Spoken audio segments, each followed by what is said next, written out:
So it seems we got some San Diego Comic-Con 2019 reveals here early during the Hasbro setup here at Thursday night at the 11th hour. And some pictures were taken and they were leaked online and they were posted on tformers.com today. And it looks like we got a whole bunch of Micromasters. Now, something that we talked about actually a couple weeks ago during the rumors about this 10-pack that's supposed to happen, and a new edition that's on the side from the 10-pack that's a little bit of a childhood, gets me at my heart with this one. So let's go through it. So first, let's go through the 10-pack. The 10-pack, as I said, it's before. It was supposed to be a 10-pack of characters, has Autobots and Decepticon Micromasters in it, and it's a very interesting mix of characters and really cool choices here, and I'll get into that because there's some good homages that never came out here stateside. So we'll just get into that. So we have the mold from the Battle Patrol. We'll start with those guys. So originally we had Flak and Big Shot. One was the turret with the tank, and then you had the other one with what seems like the multi-missile launcher. And these guys were repainted into their Japanese zone counterparts of Gunlift and Powerbomb, which is really cool because even those Micromasters, those original Micromasters from Zone, the Japanese repaints, they go for mad money today. So it's really cool that they do like the Japanese colors to get a second run out of those molds, and that's really awesome. Now, then we got like the off-road patrol. So we got here Powertrain and High Jump. And it looks like, the one that was expected was we knew that Powertrain, if he was going to get a repaint, and we talked about this on the podcast months ago, that he was going to be repainted into Ironworks. There was just no question about that. And for people who don't know, Ironworks was the yellow truck that had like the little Micromaster base that transforms.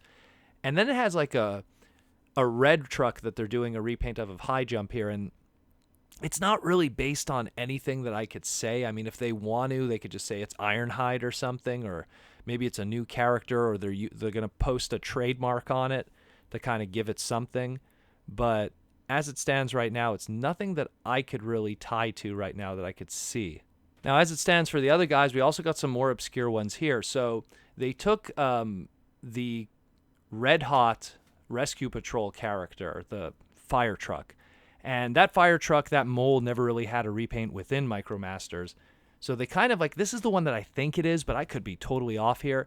So the only thing that's really like a yellow kind of fire truck thing in Micromasters was with the Micromaster combiners with the Metro Squad, one half of it was kind of like a fire truck. So there was this character named Roadburner. So it could be him, but again, it could be they're going to use maybe Inferno or use some kind of trademark to throw on it. Same thing with the other one here. We have what is the Rescue Patrol Stakeout, also known as Holly and Victory, but it's done in white this time. So it could be just a white Holly. Maybe they'll call it Holly. It could be, if you think of say Police Car Micromasters with Operation Combination with 6 Turbo, their leader was a character named Road Police, which was all white. It's kind of hard to tell because it's a little mistransformed here, but it'd be kind of cool if they did Road Police again because that was like a cool character with a tie. Then we jump over to some even the jets here. We got it's hard to tell from the image, but it's like a green jet. It could be Groundshaker, one of the green Micromaster jets. He was also one of the base guys, kind of had like a bluish orange tank base. And then you have another one of the green jets. That one, judging by the decos and the purple cockpit from this photo in alt mode, looks like Skyhopper, which was again one of the Micromaster jets that was with a play set, which was a helicopter that turned into a base. And then there's 2 others here, and it's a red jet and a gray jet. And that red jet, man, I keep staring at it and I keep thinking it's homaging to something, but I just can't put my finger on what it is yet.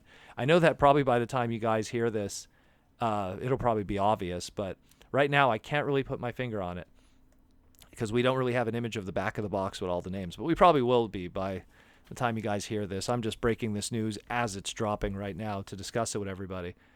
And the last one that they show here of Micromasters, and it's not part of the box set, it's something on its own, and this one is a childhood one that really hits me close, is the Decepticon Battle Squad Micromaster Combiner team. The Battle Squad was one of my first Micromaster combiners growing up, and I used to pretend that the front half was Optimus Prime and the back half was Megatron, because I just didn't have the actual toys back then. So it comes with Power Punch and Direct Hit, And I mean, these are awesome. The only complaint that I have, again, it's mostly because I'm hyper focused on this and it was a childhood one, is the original toys had like black heads pretty much with the color accents on the faces are correct. But the helmets themselves, which are blue, and again, it's probably part of the gang molding, are blue in this case. They should be black. But otherwise, the sculpting itself is pretty good, especially on Direct Hit. Direct Hit is a really good update of the original Micromaster toy. So this is really awesome. I am so excited about this. Micromasters were probably the only thing about Siege that I was really interested about, because it really was like the evolution of the next parts. To me, like Generations was always about let's homage for the past, but go through the years of doing that. So, we're already past the 1987 Headmasters and stuff like that with Titan Masters, and now we're in the early 90s and late 80s, early 90s with the Micromasters, and we're getting even Japanese homages, which is really cool. To get, again, Powerbomb and Gunlift in that box set, that's pretty awesome. So we're probably going to know more about this, and we'll discuss it more as the weekend starts. I mean, as I'm recording this, this is literally the 11th hour. It's 11 p.m. at night. San Diego Comic-Con, Hasbro doing their setup this early in the week because it's coming up this weekend, and we're just getting these early previews of stuff. And I know that you could even see in the background, it looks like there's Laserbeak and there's some other stuff too. It's probably going to go with the sound blaster that was revealed not too long ago for Siege. But we'll definitely talk more about it as it develops.